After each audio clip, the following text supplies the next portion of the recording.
Boa noite, viajante do canal Vozes do Silêncio. Ajeite o travesseiro, aconchegue-se bem, respire fundo e prepare-se para mais uma viagem pelo infinito. Antes de começarmos, comenta aí de onde você está nos ouvindo. É sempre bom saber até onde essas histórias estão chegando, até onde essas vozes ecoam na noite. Hoje vamos embarcar em uma jornada extraordinária, uma viagem que começou há bilhões de anos, talvez antes disso, talvez além disso. Vamos explorar os mistérios da formação do universo, aquele lugar infinito onde tudo que você vê, tudo que você sente, tudo que você é, nasceu de um jeito que a gente ainda está tentando entender completamente. A origem do universo é uma das perguntas mais antigas feitas pela humanidade. Desde que começamos a olhar para o céu e nos perguntamos de onde tudo vem, diferentes culturas, diferentes épocas, diferentes pessoas desenvolveram respostas. Algumas dessas respostas vêm da religião. Outras vêm da filosofia. E mais recentemente, outras vêm da ciência. É essas últimas, essas histórias científicas sobre como tudo começou, que vamos explorar nessa noite. Prepare-se, porque as histórias que vou contar são tão estranhas, tão selvagemente imaginativas, que parecem ficção científica. Mas não são. Bem, a maioria delas não é. Tem algumas que os cientistas ainda estão debatendo se acreditam ou não. Tem algumas que parecem tão malucas que você fica em dúvida se alguém realmente leva a sério. Mas levam. Levam sim. Vou começar com a história mais famosa, a que a gente ouve falar mais, a que ganhou mais prêmios de aceitação científica. É uma história que começa com um grande evento, um evento tão grande que virou um nome. Um nome que você provavelmente já ouviu. Essa história é conhecida como a teoria do Big Bang. Não é apenas uma explosão comum. Não é apenas um barulho. É o começo de tudo. Ou pelo menos, é o que a gente sabe sobre o começo de tudo. É a janela que a gente consegue abrir para ver a história do cosmos. Imagina só comigo nessa noite. Imagina que a gente consegue viajar ao passado. Viaja bastante. Volta bastante mesmo. Volta bilhões de anos. Uns 13 bilhões e 800 milhões de anos, para ser bem específico. Quando você chega lá, quando você consegue recuar tanto no tempo, você percebe que não existe universo como a gente conhece. Não existe espaço expandido como a gente vê hoje. Não existe as galáxias. Não existe as estrelas. Não existem os planetas. Você não existe. Eu não existo.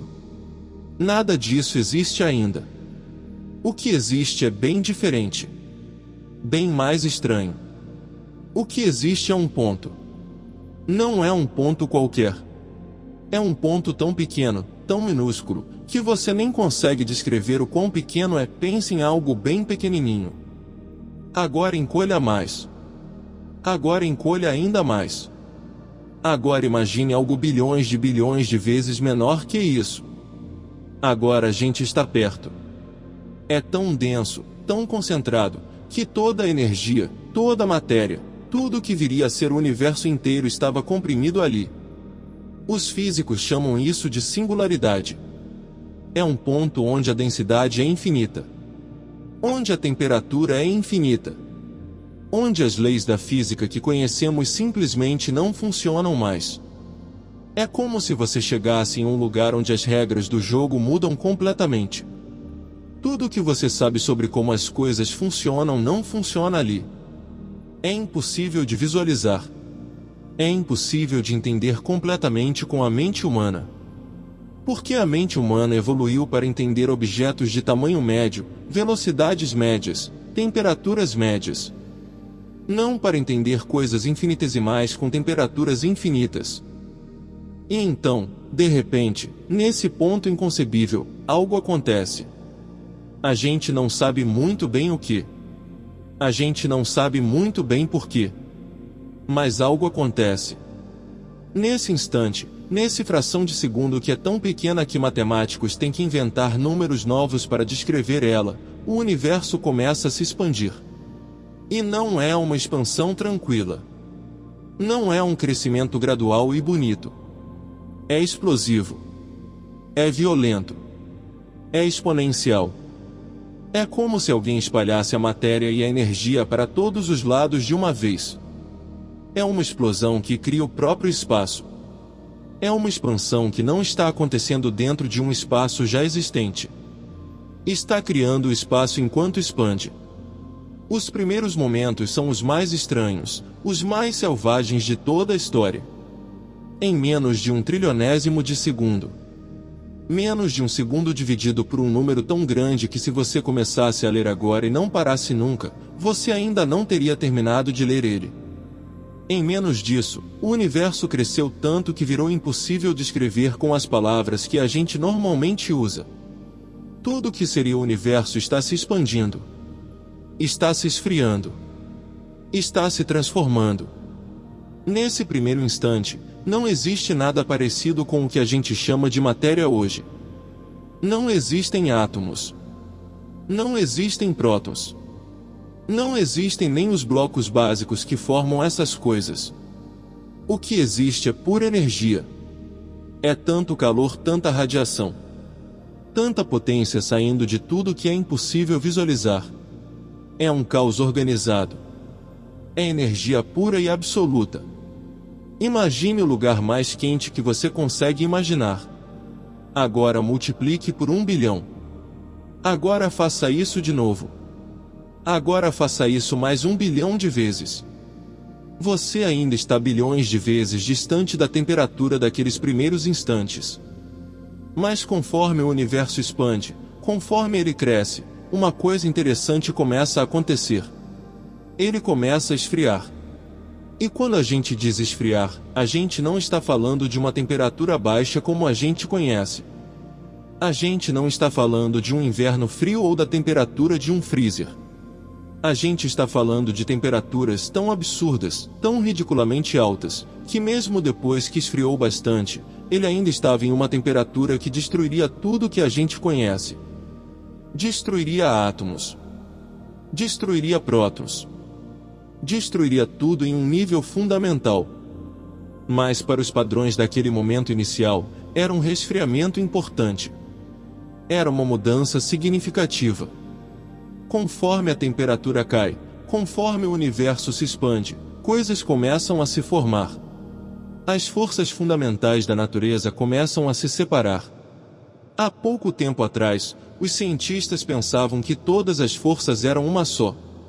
Toda a energia, toda a gravidade, toda a força eletromagnética, toda a força nuclear forte, toda a força nuclear fraca. Tudo era unificado em uma coisa só. Uma força unificada. Uma energia primordial. Mas conforme a temperatura cai, essas forças começam a se dividir. Começam a se especializar. É como se elas fossem irmãs que começam a ir para caminhos diferentes conforme crescem e amadurecem. A primeira força a se separar é a gravidade. Ela se afasta do resto. Vai por um caminho diferente. E a partir daí, as outras forças começam a se separar também. Não tudo de uma vez, mas aos poucos. Em momentos críticos, quando a temperatura cai para certos níveis específicos. É um baile cósmico, onde cada força, cada partícula, vai encontrando seu lugar, sua função, seu papel na grande dança do universo. Nesses primeiros instantes incrivelmente rápidos, surgem as partículas fundamentais. Surgem os quarks. Surgem os elétrons. Surgem as coisas que depois de bilhões de anos vai resultar em você. Em mim. Em tudo que a gente vê. Elas aparecem do nada. Aparecem de pura energia. Aparecem e desaparecem. Aparecem de novo. Desaparecem de novo. É um turbilhão constante de criação e destruição. De partículas sendo criadas dos fótons de alta energia. E então se aniquilando de novo quando colidem com suas antipartículas. É caos puro. Mas é um caos que segue regras bem específicas. É um caos governado pela mecânica quântica. Algumas décimas de segundo depois, conforme a temperatura continua a cair, os quarks começam a se juntar. Eles formam combinações. Eles formam estruturas. E essas estruturas, essas combinações específicas de quarks, viram prótons. Viram nêutrons. Viram as partículas que vão ficar dentro dos núcleos dos átomos. Tudo está começando a se organizar. Ordem está emergindo do caos. É como ver a realidade ganhar forma. Como ver a matéria nascendo da energia pura. Conforme passa mais tempo, mais segundos, o universo continua a se expandir e a se esfriar. Agora prótons e nêutrons começam a se agrupar. Eles formam núcleos. Formam os primeiros núcleos de átomos. Os primeiros são os núcleos de hidrogênio, que é só um próton sozinho. Depois vem núcleos de hélio, que são 2 prótons e 2 nêutrons juntos. Mas quando a temperatura baixa mais ainda, conforme o universo fica maior, esses núcleos param de se juntar.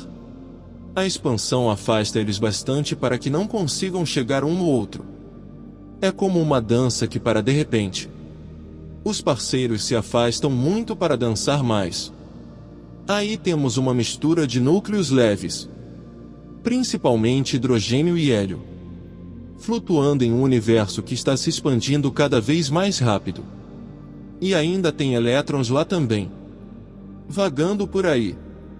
Mas eles não conseguem se juntar aos núcleos ainda porque a temperatura ainda é muito alta.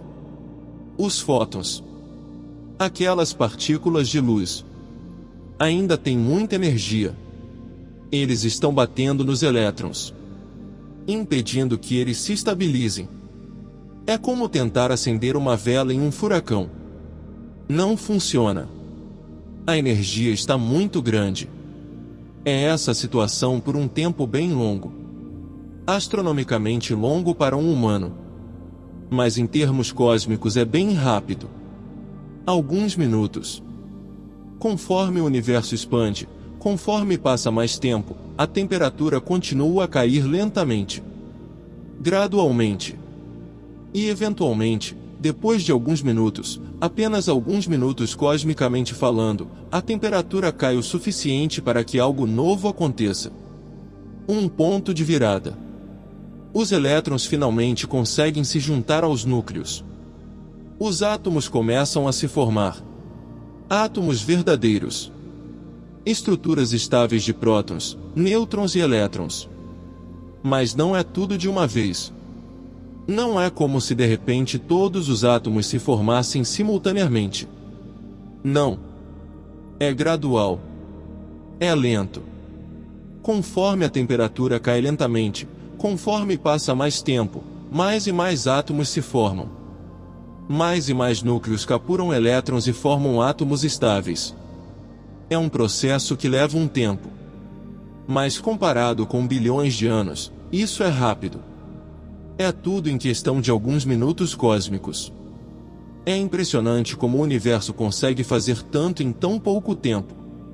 Nesse ponto da história, o universo mudou de forma fundamental. Antes, era um lugar onde a radiação dominava. A energia era quem mandava. As coisas eram caóticas. Agora, é um lugar onde a matéria começa a dominar.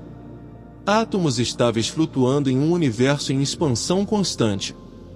É uma mudança enorme. Uma transformação crítica. Os cientistas chamam isso de recombinação. Porque os elétrons estão se recombinando com os núcleos que tinham perdido antes. Estão voltando para seus companheiros. E quando isso acontece, algo mágico acontece também. A radiação muda de comportamento completamente. Antes, os fótons estavam o tempo todo batendo em elétrons soltos, sendo espalhados para todos os lados, mudando de direção constantemente, não conseguindo viajar direto. Agora, com os elétrons capturados pelos núcleos formando átomos neutros, os fótons podem viajar livremente. podem sair de um lado para o outro do universo sem baterem em nada. É como se de repente a luz conseguisse viajar direto, sem obstáculos. É um momento de libertação para a radiação.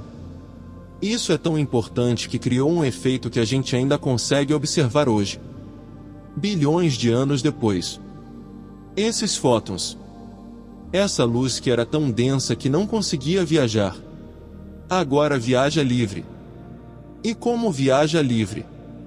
E como o universo está sempre se expandindo, esses fótons se espalham cada vez mais. Sua energia diminui. Sua frequência muda. Aquela radiação que era invisível para a gente, aquela que tinha uma frequência muito alta no começo, agora tem uma frequência mais baixa. Virou radiação de micro-ondas. É a radiação cósmica de fundo. Um eco do Big Bang, que a gente ainda consegue detectar hoje quando olhamos para o universo com nossos telescópios especiais. É como ouvir um sussurro de bilhões de anos atrás. É como uma chamada perdida no tempo que a gente consegue receber. Mas voltemos à história.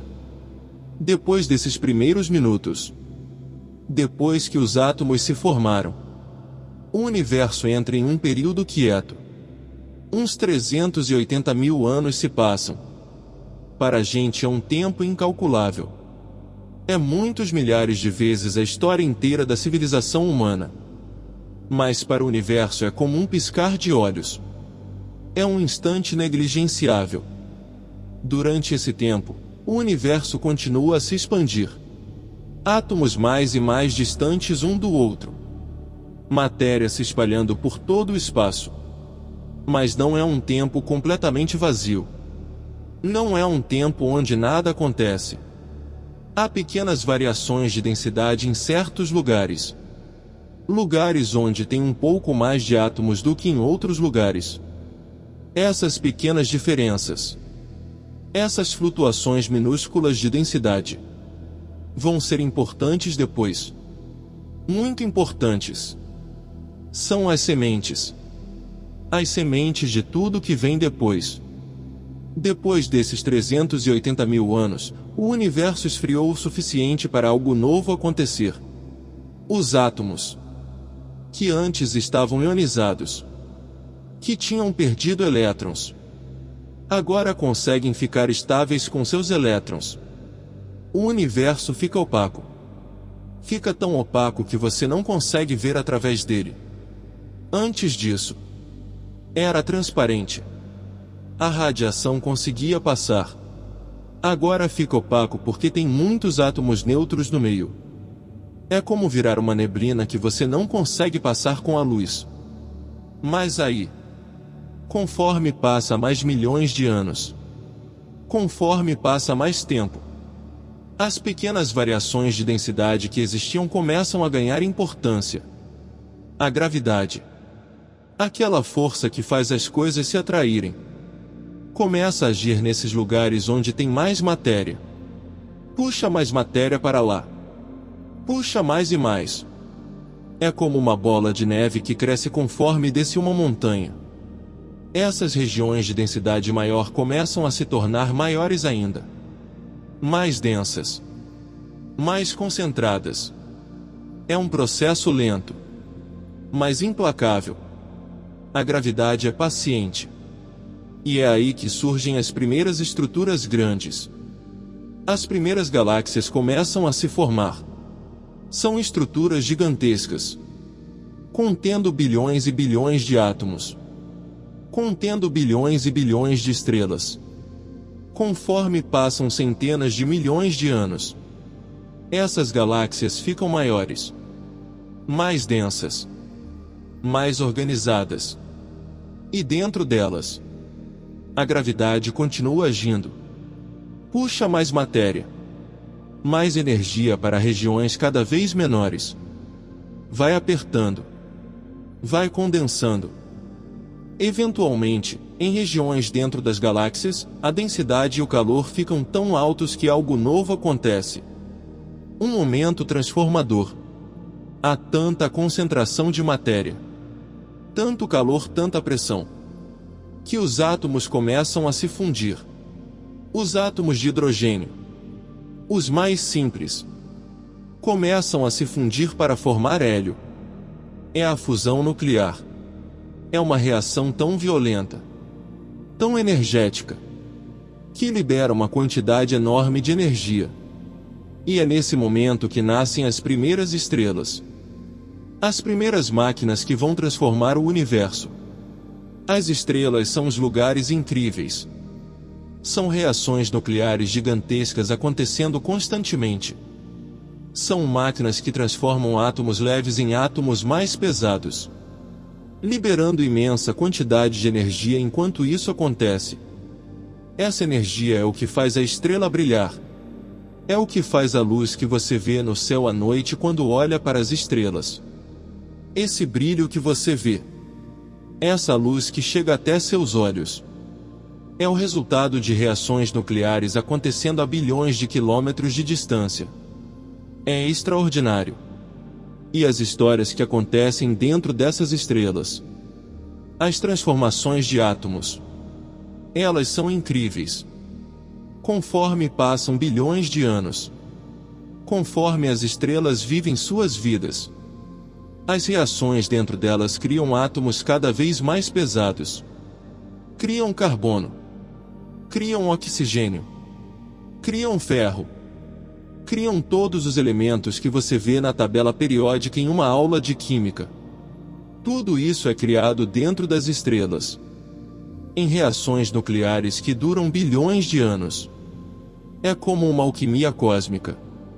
É como o universo criando a diversidade química que precisa para gerar vida. Aí vem o final dramático. Eventualmente, uma estrela grande o suficiente, depois de esgotar seu combustível, depois de transformar tanto hidrogênio em elementos mais pesados que não consegue fazer mais nada, ela explode. É uma explosão tão violenta, tão gigantesca, que chama de supernova. A explosão espalha todos esses elementos que foram criados durante bilhões de anos dentro da estrela. Espalha para o espaço. Espalha para o universo. É como um funeral cósmico. O último presente que uma estrela dá ao universo. Essa matéria espalhada. Esses átomos criados dentro de uma estrela gigante que explodiu. Essa matéria flutua pelo espaço. E eventualmente, essa matéria pode ser capturada pela gravidade de outras regiões. Pode se aglomerar de novo. Pode formar novas estrelas. Pode, em casos especiais, em casos muito especiais onde se tem a quantidade certa de elementos, formar planetas.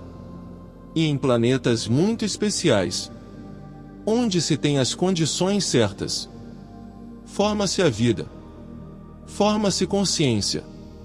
Forma-se você e eu.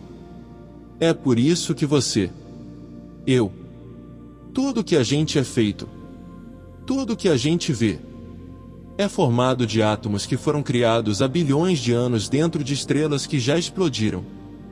Somos feitos de pó de estrela. É poesia cósmica. É uma história linda da origem do universo segundo a física que a gente conhece. Você não é separado do universo. Você é uma manifestação dele. Uma forma que o universo encontrou de conhecer a si mesmo. Mas é claro, essa história do Big Bang, ela não explica tudo. Ela não explica por que o universo começou assim. Ela não explica como surgiu essa singularidade inicial. Ela não explica de onde veio essa energia toda. Ela começa a história depois de tudo isso já ter acontecido. A gente sabe como o universo evoluiu depois do Big Bang. Mas não sabemos bem o que causou o Big Bang. Não sabemos bem o que veio antes. Ou se veio algo antes. Ou se a pergunta de antes faz sentido. Porque talvez o tempo começou no Big Bang. Talvez antes não existe. Talvez a pergunta não é válida. Por volta dos anos 80 do século XX, Um grupo de cientistas estava pensando em problemas com a teoria do Big Bang. Não que a teoria estivesse errada. Não é isso. A teoria do Big Bang explica bem muitas coisas. Mas havia alguns problemas. Algumas observações que a teoria não conseguia explicar direito. Havia perguntas que não conseguiam responder. Havia anomalias. Havia inconsistências. Um dos problemas era sobre o universo ser tão uniforme quanto ele é. Quando você olha para o universo, quando você observa a radiação cósmica de fundo, você vê que é praticamente uniforme em todas as direções. A temperatura é praticamente a mesma em todos os lugares. Não deveria ser assim. Segundo a teoria do Big Bang clássica, o universo deveria ter regiões muito diferentes de temperatura em lugares distantes. Deveria ter lugares muito quentes e lugares muito frios. Deve haver grandes variações. Mas não tem. É praticamente uniforme. Por quê? Como é que regiões que nunca tiveram contato uma com a outra têm a mesma temperatura? É estranho. É como um mistério cosmológico. Outro problema era a forma do universo. Quando você mede a geometria do universo, quando você tenta entender se ele é curvo ou reto, você descobre que ele é muito perto de ser completamente plano. É como se alguém tivesse ajustado a geometria do universo com uma precisão absurda. É uma coincidência muito grande.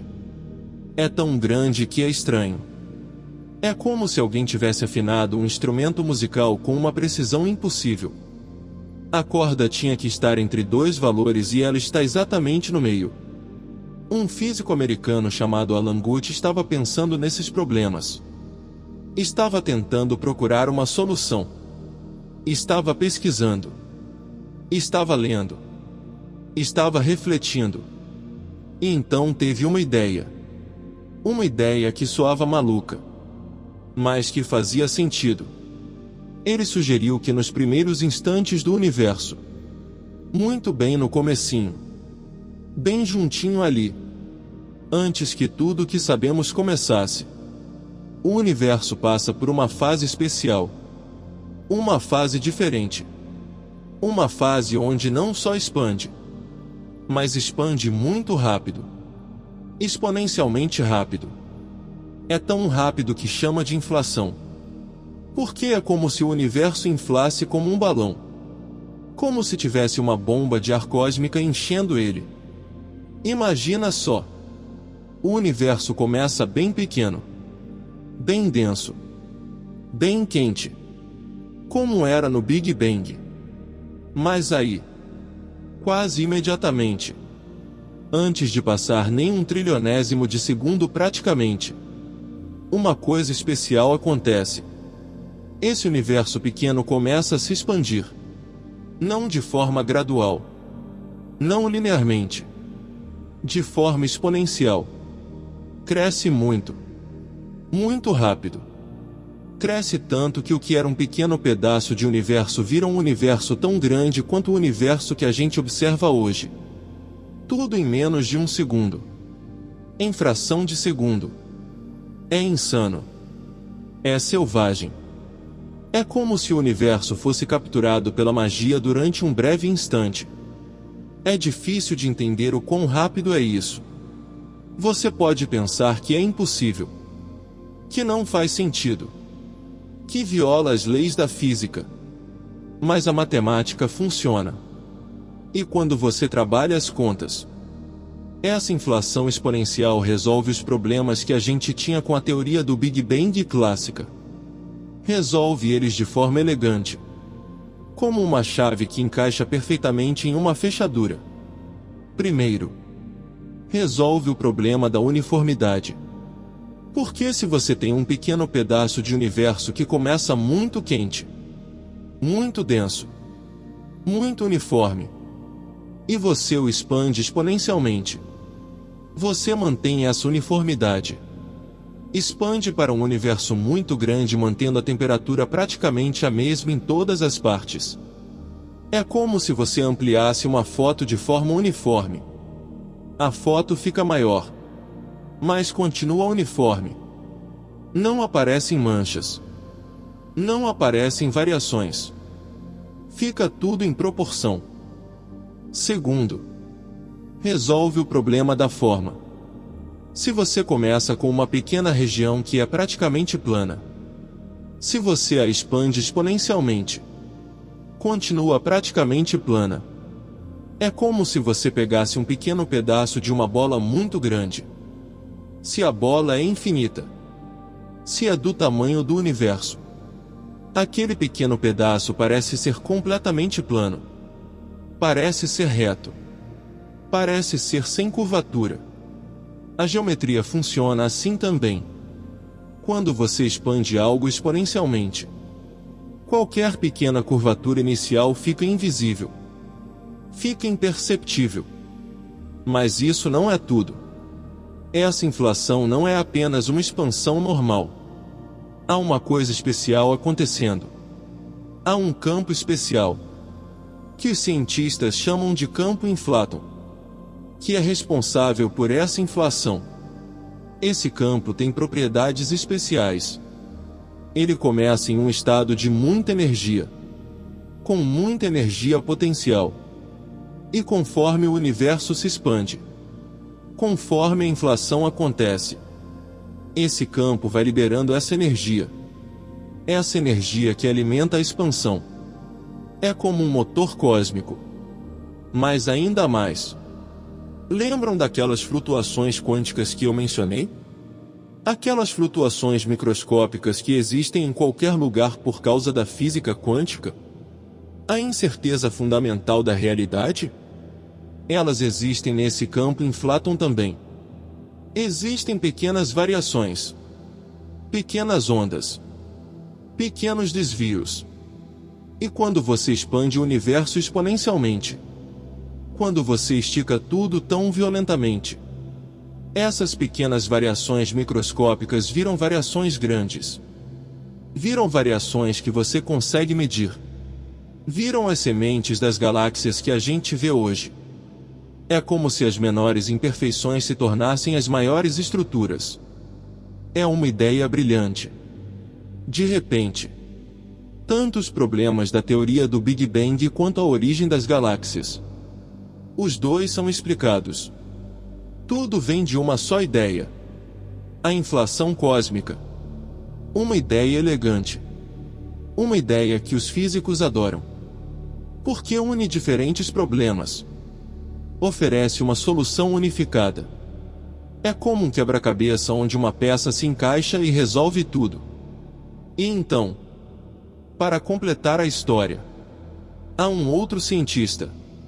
Um cientista russo chamado Andrei Linde que teve outra ideia ainda mais selvagem.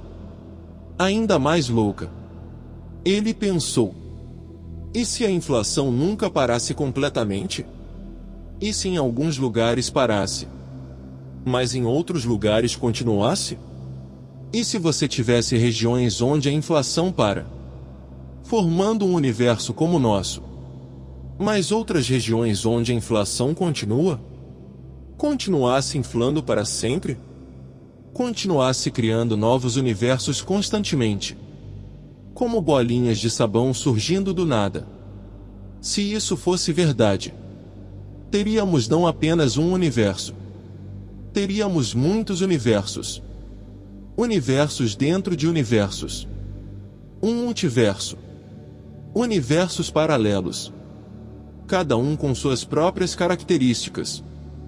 Suas próprias leis da física talvez. Universos que estão se expandindo constantemente. Se criando constantemente. É uma ideia que parece ficção científica. É absolutamente. Mas a matemática funciona. E não é uma ideia louca que ninguém considera.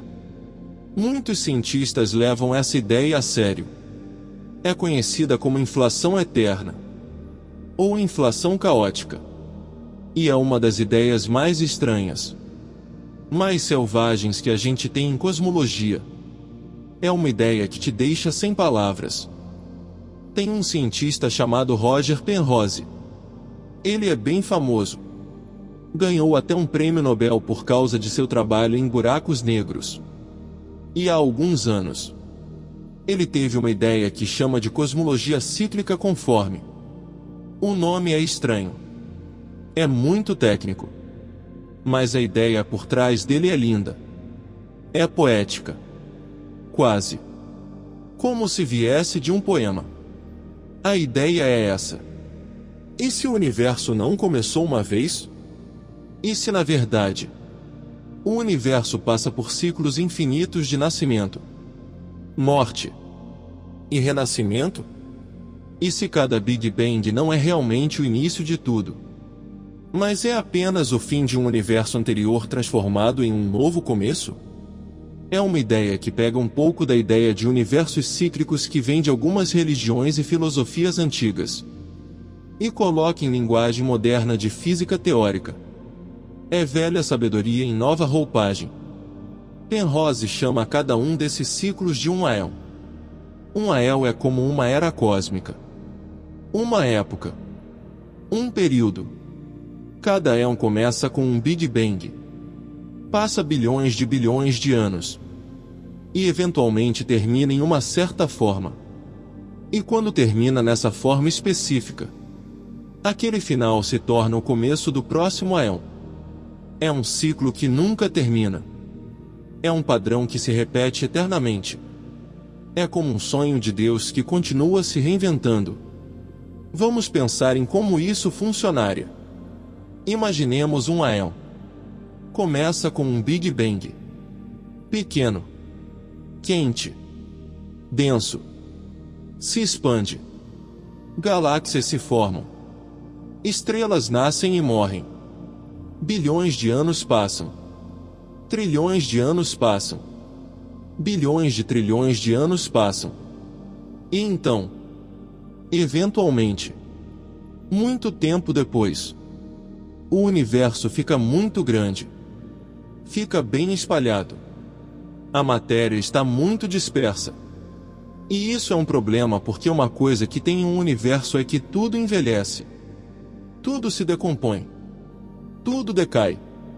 Eventualmente, em um universo bem velho, bem espalhado, bem distante dessa época inicial quente, as coisas começam a se desintegrar. Os prótons, esses tijolos fundamentais da matéria que você é feito, começam a decair. Decaem em formas mais leves. Eventualmente viram apenas radiação. Viram apenas luz.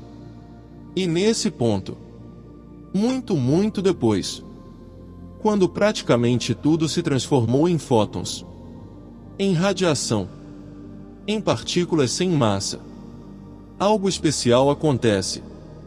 Algo que Penrose chama de magia matemática.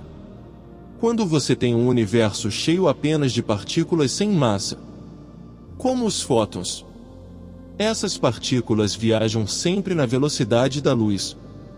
Elas não experimentam o tempo do mesmo jeito que você experimenta. Para uma partícula viajando na velocidade da luz, o tempo não passa. É como se o tempo fosse congelado. É como se o relógio parasse. E nesse cenário, sem relojoaria para marcar o tempo, sem forma de medir distância, sem comparar a duração das coisas, a ideia de tamanho se torna sem sentido. O universo é infinitamente grande. Mas como não há relojoaria, como não há forma de medir, isso é equivalente a um universo infinitesimalmente pequeno. É o mesmo. Não há diferença matemática. Não há diferença física. E é nesse ponto que a magia acontece. Esse estado de um universo muito velho, muito grande, infinitesimal, onde o tempo não existe mais. Isso é matematicamente equivalente ao estado inicial de um Big Bang. É equivalente àquele ponto muito pequeno, muito denso de um começo. São geometricamente equivalentes. Eles são a mesma coisa quando você olha para a matemática corretamente. Quando você entende a relatividade geral. Quando você compreende como o espaço-tempo funciona. É uma descoberta profunda. E é por isso que Penrose chama de conforme. É porque há uma transformação de escala. O muito grande vira muito pequeno apenas por uma mudança de perspectiva. A geometria se preserva. Mas a escala muda. E é nessa transformação que um éon termina e o próximo começa. O fim do velho universo vira o começo do novo. É lindo. É elegante. É como um eterno retorno. Como um Ouroboros cósmico comendo sua própria cauda. Penrose até sugere que dá para encontrar evidências disso. Ele diz que quando você olha para a radiação cósmica de fundo, aquele eco do Big Bang que a gente mencionou, você pode encontrar sinais de éons anteriores. Ele procura por certos padrões, certas anomalias, sinais de buracos negros supermassivos que evaporaram em éons passados e deixaram marcas nessa radiação. Ele chama esses sinais de pontos de Hawking. A comunidade científica está dividida se esses sinais existem realmente ou se são apenas coincidências matemáticas. Alguns dizem que sim. Outros dizem que é tudo acaso. A ciência avança debatendo. Mas a beleza dessa teoria é que ela oferece uma resposta para a pergunta de antes e depois. Não há um antes absoluto. Não há um momento onde o tempo começa. Há sempre um éon anterior. E há sempre um éon posterior. É ciclos eternos. É infinito para frente e para trás. O universo nunca começou porque sempre esteve aqui, passando por seus ciclos infinitos. É como uma música que toca eternamente, com cada nota sendo o fim de uma música e o começo de outra. Tem outra teoria que é bem diferente. É bem antiga também. Surgiu nos anos 40 do século XX. Antes até da descoberta da radiação cósmica de fundo que confirmaria o Big Bang. 3 cientistas propuseram ela: Fred Hoyle, Hermann Bondi e Thomas Gold. Fred Hoyle é famoso por muitas coisas. Uma delas é que ele não acreditava em Big Bang. Ele era um crítico feroz da teoria do Big Bang. Ironicamente, ele foi quem inventou o nome Big Bang. Como uma crítica sarcástica. Chamou assim porque achava a ideia absurda.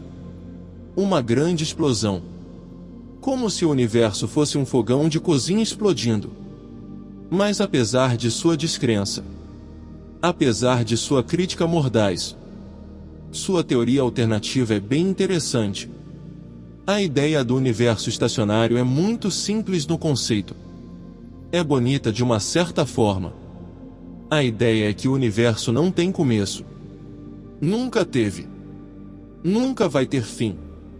O universo é eterno. É para sempre. E mais que isso, o universo é essencialmente sempre igual. Em grande escala. Em média. Ele se parece sempre o mesmo. Pode estar se expandindo. Pode estar se afastando. Mas a densidade média dele, a proporção de galáxias por volume de espaço, fica sempre igual. É como um mecanismo de relógio perfeito que nunca envelhece. Mas como é que o universo consegue fazer isso? Se está se expandindo, como pode manter a densidade igual?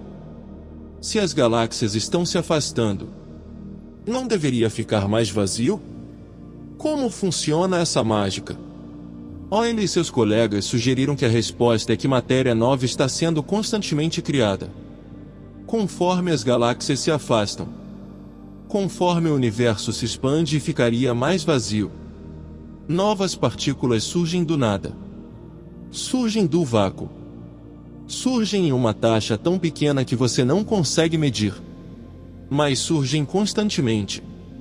Surgem em quantidade suficiente para que a densidade média fique constante. De forma que novas galáxias conseguem se formar nos espaços deixados pelas antigas. É uma ideia que agora que você ouve parece estranha. Matéria sendo criada do nada? Como é que isso é possível? Mas a física permite. A física quântica particularmente permite que partículas apareçam e desapareçam constantemente. É parte da natureza quântica. É a própria essência da mecânica quântica. O vácuo não é realmente vazio. É um lugar cheio de atividade, com partículas sendo criadas e destruídas o tempo todo. É uma dança frenética de partículas virtuais. Um caos ordenado de energia. O que Euler e seus colegas estavam sugerindo é que talvez em grande escala cósmica, o vácuo esteja criando matéria de forma mais sistemática, de forma que mantém o universo em equilíbrio. É uma criação contínua de matéria ao longo do tempo. É assim que o universo consegue se expandir sem ficar mais vazio. É assim que ele consegue ser eternamente o mesmo em grande escala. É uma visão bela. Uma visão onde o universo é autossuficiente. É autossustentável. Não precisa de começo nem de fim. A teoria teve seus admiradores. Teve muitos cientistas que pensaram que era uma ideia boa. E por um tempo, ela competia com a teoria do Big Bang. Os dois estavam lado a lado, tentando explicar as observações. Era uma competição científica legítima. Mas aí, em 1965, dois cientistas americanos chamados Arno Penzias e Robert Wilson descobriram algo. Uma descoberta que mudaria tudo. Descobriram a radiação cósmica de fundo. Aquele eco do Big Bang. Aquela radiação que sobrou do primeiro momento do universo. Prova viva do Big Bang. E essa descoberta foi um golpe quase fatal para a teoria do universo estacionário. Porque nessa teoria não havia um momento inicial. Não havia um Big Bang. Não deveria haver nenhuma radiação relíquia de um estado inicial. Mas havia. Havia claramente. Tinha lá. Observável. Mensurável. Prova de um universo quente e denso em um tempo anterior. Era inescapável. Era real. Euler e seus colegas tentaram salvar a teoria. Propuseram uma versão modificada chamada universo quase estacionário. Mas mesmo com as modificações, não conseguiu explicar tão bem quanto o Big Bang. Não conseguiu competir. A comunidade científica foi mudando. Foram aceitando o Big Bang mais e mais. E eventualmente, o universo estacionário ficou uma nota de rodapé na história da cosmologia. Uma ideia interessante, mas que a realidade rejeitou. Mas é uma ideia linda. É uma ideia que merecia ser contada. Porque é criativa. Porque oferece uma perspectiva diferente. E porque mostra como até cientistas brilhantes às vezes estão errados. Euler era um gênio. Contribuiu muito à ciência. Mas nesse assunto do Big Bang, a história não o abraçou. A realidade decidiu que o Big Bang estava certo. E agora a gente vive com essa história. Com essa visão de um universo que começou há bilhões de anos de forma violenta e explosiva. Tem a teoria das cordas. Essa é uma teoria que os físicos teóricos adoram. É uma teoria que se propõe a explicar tudo. Absolutamente tudo no universo. Usando um conceito bem básico. O conceito de uma corda. Uma cordinha invisível. Tão pequena que você nunca conseguiria ver. Tão pequena que nem os instrumentos mais sensíveis que a gente tem conseguem detectar. Mas segundo essa teoria, tudo é feito dessas cordas. Tudo no universo. Todas as partículas. Toda a energia. Tudo são cordas vibrando. As cordas são unidimensionais. Elas têm comprimento, mas não têm altura nem profundidade. São linhas infinitamente finas. E elas vibram. Elas oscilam. Elas se movem. E dependendo de como elas vibram, dependendo do padrão de vibração, elas criam diferentes partículas. Uma vibração cria um elétron. Outra vibração cria um fóton. Outra vibração cria um quark. Outra cria um neutrino. Tudo é apenas uma corda vibrando de uma forma diferente. É como se o universo fosse uma orquestra sinfônica de cordas. E cada instrumento criando um som diferente. Uma realidade diferente. A beleza dessa ideia é que ela unifica tudo. Você tem uma coisa só. Uma corda. E com diferentes tipos de vibração. Você consegue criar todas as partículas. Todas as forças. Toda a matéria. É elegante. É simples. É lindo. Os físicos teóricos gostam muito de elegância e simplicidade na natureza. Gostam de soluções que parecem mágicas. Que parecem que alguém estava orquestrando tudo desde sempre. Mas tem um problema. Um problema enorme. A teoria das cordas só funciona se o universo tiver muito mais dimensões do que a gente observa. Normalmente, a gente pensa em 4 dimensões. 3 de espaço e 1 de tempo.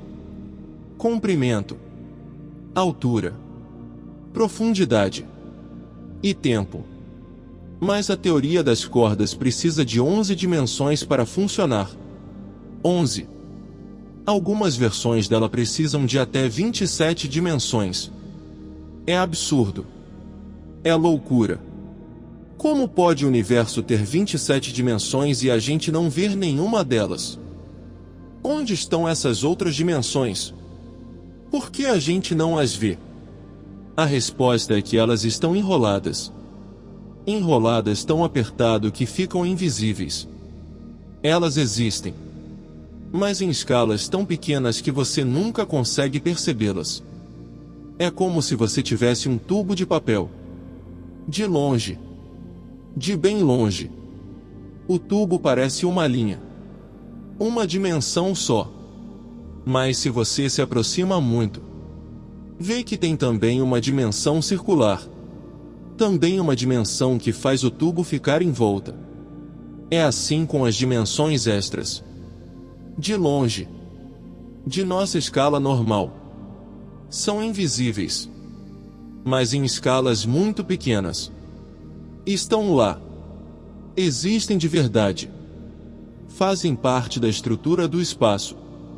Agora, quando você adiciona essa ideia de cordas à ideia do Big Bang, há um universo começando em um ponto infinitesimal, a coisa fica ainda mais complexa.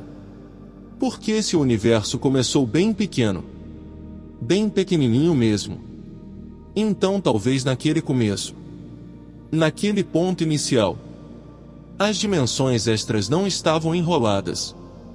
Talvez elas eram grandes. Talvez elas se estendiam por todo o espaço. E conforme o universo se expandiu, conforme cresceu, essas dimensões também se expandiram de formas diferentes. Uma se expandiu muito, criando o espaço que a gente vê.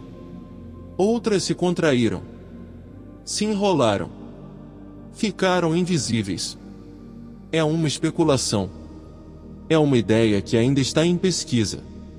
Mas é uma especulação baseada em física real, baseada em matemática real. Tem uma ideia que é bem estranha. Tão estranha que parece vir de um filme de ficção científica. Mas essa ideia vem de física real. De física de buracos negros. De estudos sobre gravidade quântica.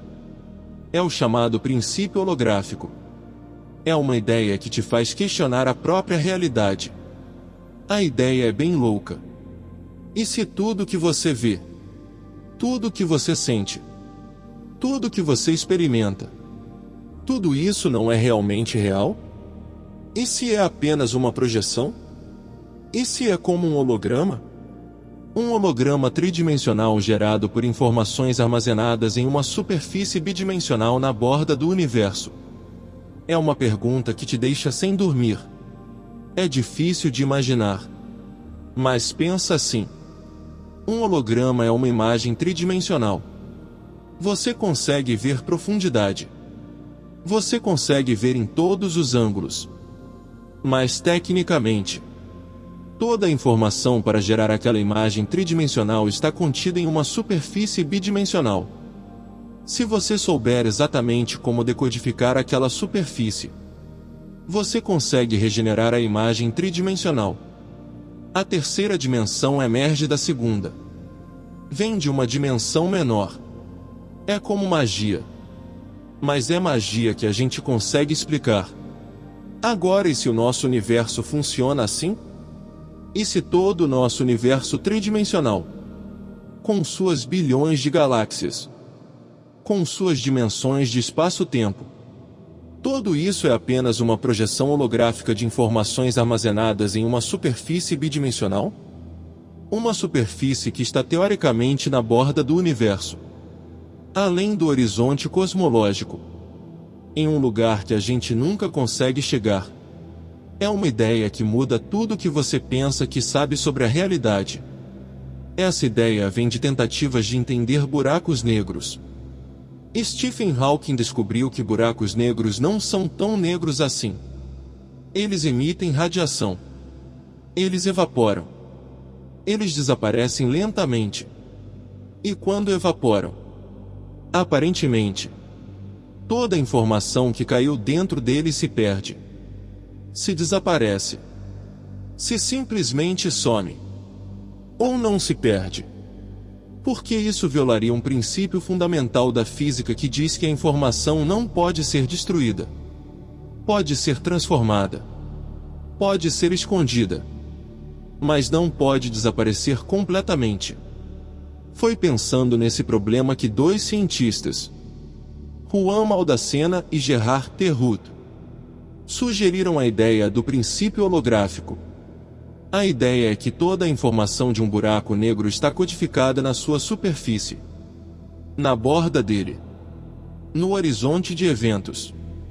E de forma mais geral, toda a informação de um universo está codificada em uma dimensão menor. Está guardada lá, esperando ser decodificada.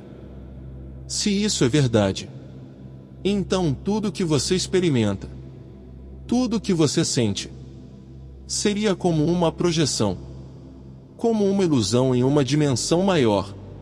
Mas seria uma ilusão que funciona perfeitamente. Seria uma ilusão que segue as leis da física. Seria uma ilusão complexa demais para você diferenciar da realidade. Porque praticamente seria realidade para você. Não haveria diferença prática. Não haveria teste que você pudesse fazer para saber se é real ou não. É uma ideia que deixa a cabeça confusa. Que deixa você questionando tudo. Mas é uma ideia levada a sério por físicos. Especialmente aqueles que trabalham com gravidade quântica e com coisas que acontecem em buracos negros. Não é a maioria. Mas não é uma ideia que as pessoas simplesmente descartam. É uma ideia que as pessoas pensam.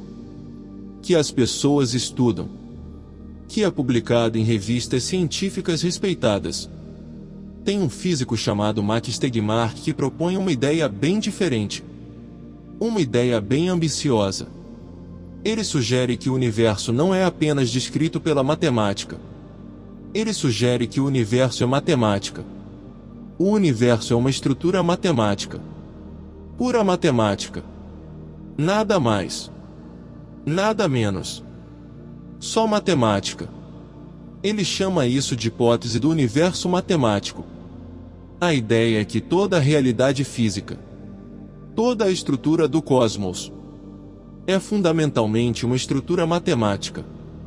Que a matemática não é apenas uma ferramenta para descrever o universo. Que a matemática não é apenas uma linguagem que usamos para comunicar sobre o universo. Mas que a matemática é a coisa em si. A matemática é a realidade. Agora isso soa muito abstrato. Muito filosófico. Mas pensa assim. A matemática existe fora do universo físico. A matemática é eterna. Ela sempre existiu. E sempre vai existir. 2 mais 2 sempre será 4. Em qualquer universo. Em qualquer tempo. É uma verdade universal. É uma realidade que não depende de nada. É independente. Não depende de que alguém esteja pensando nisso. Não depende de observação. Existe em si mesma.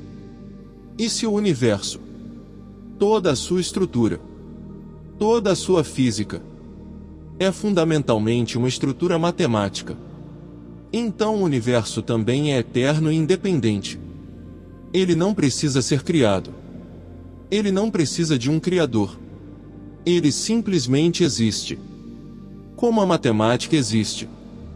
Por que a matemática? Porque a realidade é matemática. Isso tem implicações estranhas. Implicações que te fazem pensar. Isso significa que em um nível fundamental, você não é feito de matéria e energia. Você é feito de estruturas matemáticas. Você é um padrão. Você é uma forma. Você é uma realidade matemática expressa como um ser físico. Suas emoções. Seus pensamentos.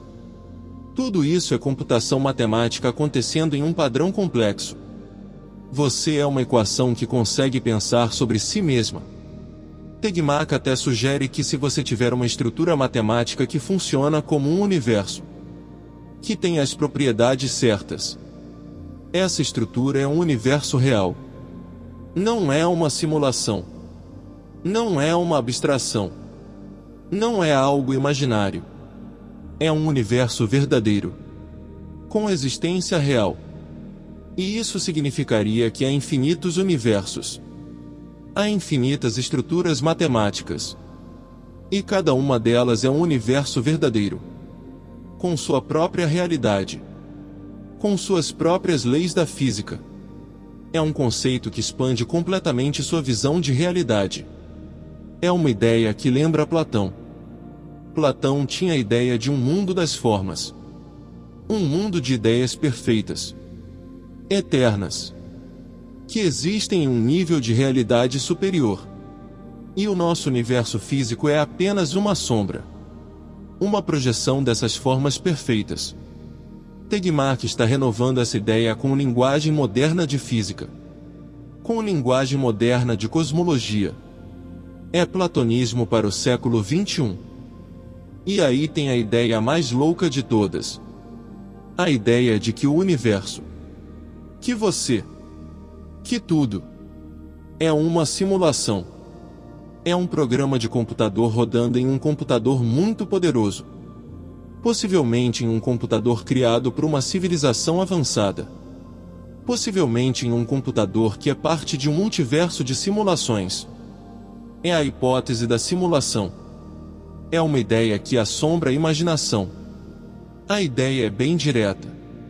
Se uma civilização conseguisse ser avançada o suficiente, conseguisse ter poder computacional o suficiente, ela poderia simular universos inteiros. Poderia criar ambientes virtuais que funcionam tão bem que seres dentro deles não conseguiriam diferenciar da realidade. Seria uma realidade virtual indistinguível da realidade física. Seria impossível dizer qual é qual. E se uma civilização poderia fazer isso? Talvez muitas civilizações façam. Talvez haja bilhões de simulações sendo rodadas em diferentes computadores. Talvez universos simulados sejam muito mais comuns que universos reais. E se forem mais comuns, a gente deveria esperar que estejamos em uma simulação. A probabilidade matemática sugere que é bem possível. Talvez seja até mais provável estar em uma simulação do que estar no universo real. Nick Bostrom, um filósofo, formalizou esse argumento. Ele disse que uma das seguintes coisas tem que ser verdade. Ou as civilizações avançadas nunca conseguem poder computacional para simular universos. Ou elas conseguem, mas nunca fazem. Ou nós estamos em uma simulação. Uma das três tem que ser verdade. Não pode ser diferente. É uma trilogia lógica. É impossível não ser uma das três. A ideia ganhou tração porque tem uma certa elegância lógica. E porque há algumas coisas na física que poderiam ser interpretadas como evidência. A física quântica, por exemplo, ela sugere que coisas não existem em um estado definido até que você as observe. Até que você as meça. É como se a realidade fosse renderizada apenas quando você olha. É como um videogame que só renderiza o que você está vendo. O resto está em uma forma simplificada. Está em baixa resolução. Está em wireframe. A velocidade da luz também é uma evidência supostamente. A velocidade da luz é um limite. Nada pode ir mais rápido. É como se fosse um limite de velocidade da simulação. Um limite de processamento. Um computador sobrecarregado fica mais lento. Assim também seria o universo se rodasse em um computador. Seria mais lento quando houvesse muito processamento acontecendo. Mas a maioria dos cientistas não acredita nisso. Ou pelo menos não acredita que isso é uma coisa real e importante para pesquisar. Porque mesmo que fosse verdade, não há muito que a gente pudesse fazer com essa informação. Como você mudaria sua vida sabendo que está em uma simulação? E porque é muito difícil de testar. Como você provaria que está em uma simulação? É basicamente impossível. É indistinguível. É indetectável. Recentemente, uns cientistas canadenses fizeram um estudo e concluíram que matematicamente a hipótese da simulação não funciona. Dizem que porque o universo é muito complexo. Porque a física não é completamente algorítmica. Porque há aspectos da realidade que não podem ser descritos completamente por computação. Então o universo não pode ser uma simulação. Porque uma simulação teria que ser completamente algorítmica. Teria que seguir regras bem definidas. E o universo não funciona assim completamente. Tem aleatoriedade. Tem indeterminismo. Tem coisas que não são calculáveis. Mas ainda assim a ideia persiste. A ideia de que podemos estar vivendo em uma simulação. É uma ideia que captura a imaginação. Que faz as pessoas pensarem. Que desafia as noções do que é real e o que é ilusão. É uma ideia que aparece em filmes. Em livros. Em conversas de bar. É uma ideia que não vai embora. Tem um físico teórico chamado Lee Solin que teve uma ideia bem criativa. Ele aplicou a evolução, a seleção natural darwiniana, ao universo inteiro. A ideia é que os universos também evoluem. Que universos que conseguem se reproduzir, que conseguem criar mais universos, passam adiante suas características. Universos que não conseguem desaparecem. É darwinismo cósmico. É seleção natural em escala universal. Como seria isso? Bem segundo Solin, quando uma estrela grande demais entra em colapso. Quando explode em uma supernova e forma um buraco negro. Aquele buraco negro poderia ser uma porta para um novo universo. Um novo universo que herdaria as características físicas do universo pai. Um novo universo com quase as mesmas leis. Quase as mesmas constantes físicas. Mas com pequenas variações. Pequenas mutações cósmicas. Se esse novo universo conseguisse também formar buracos negros, ele criaria outros universos filhos. E assim por diante. Você tem uma árvore de universos se reproduzindo. Universos pais criando universos filhos. Universos filhos que criam universos netos. É evolução. É uma árvore evolutiva cósmica. É vida no nível mais fundamental. O próprio universo está vivo de forma cósmica. Agora em um universo que cria muitos buracos negros. Que consegue se reproduzir muito. As características daquele universo se espalham. Seus filhos herdam elas. E os filhos dos filhos. É como um gene cósmico sendo passado adiante. É como o DNA do universo. E universos que não conseguem criar buracos negros, que não conseguem se reproduzir, são ramos que não continuam. São linhas evolutivas que morrem. Ficam no passado. Desaparecem. Isso explicaria por que o nosso universo tem as características que tem. Porque estamos em um descendente de uma longa linha de universos bem-sucedidos. Universos que conseguiram se reproduzir. Universos que tiveram as características certas para formar buracos negros. É como a seleção natural de Darwin, mas aplicado cosmicamente. É evolução em escala cósmica. É uma ideia que parece ficção científica, que parece completamente louca, mas é uma ideia publicada. É uma ideia que tem papers científicos. É uma ideia que Soren defende seriamente. Não é uma ideia majoritária, mas é uma ideia que existe. Que pessoas pensam, que pessoas pesquisam, que é levada a sério por alguns cientistas. E assim, viajantes do silêncio, a gente chega ao fim dessa jornada extraordinária pela história da formação do universo. Viajamos desde o instante inicial de quase nada, desde aquele ponto inconcebível de densidade infinita, passando pelos primeiros momentos selvagens, passando pela formação das primeiras estruturas, passando pelo surgimento das galáxias, das estrelas, dos planetas, e eventualmente a vida. E depois a gente explorou as alternativas, as histórias diferentes que cientistas criaram quando as primeiras